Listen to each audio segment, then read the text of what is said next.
đó nó với à đào bơi lại thực tiện muối mà đừng nghe chừng nó với à viên biết là thực tiện nó mỏ à mà thơ này nhái à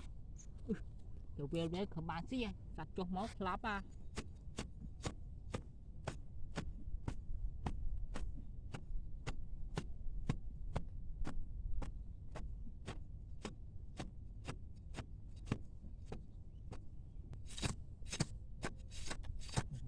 thiếu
gió vọt ớt nha với nha mà sọt đầu mà bơm chọn phúp này wow hơn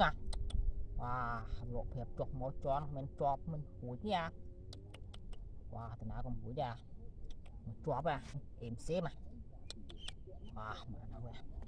wow nào còn hủi ra tròn nè lỡ nè sạch em tròn mình hủi ra cái lộ phép cho nó thở này mưa mà tròn nó hủi ra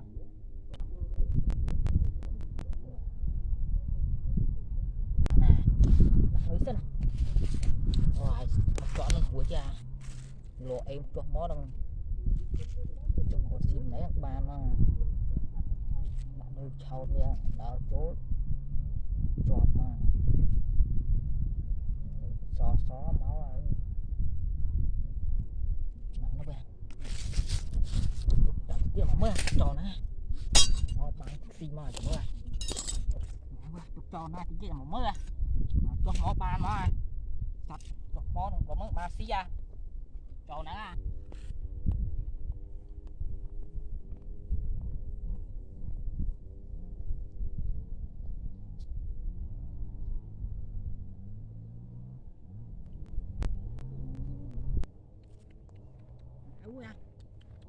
mình tẹt sân với tẹt anh trôi chú ơi tẹt anh nha anh ơi chị tẹt anh cho sát ơi chị tẹt anh cho sát với tôi chọn sao ướp hẹp với mày ơi ô cho hẹp với mặt ý cha mơ mó wow mày màu phỉ cha với wow màu ná hẹp phỉ wow chỉ một chọn tẹt anh với wow chọn ăn hẹp màu chú này wow sao một đợt ba lục ba nè wow bạn nhìn chấm bằng liêu với tôi mãi với wow wow xin đôi ở lưới nhà chạm cho đôi bạn năng tia sân nè và chụp hiệp tẹt sân với bán nè wow wow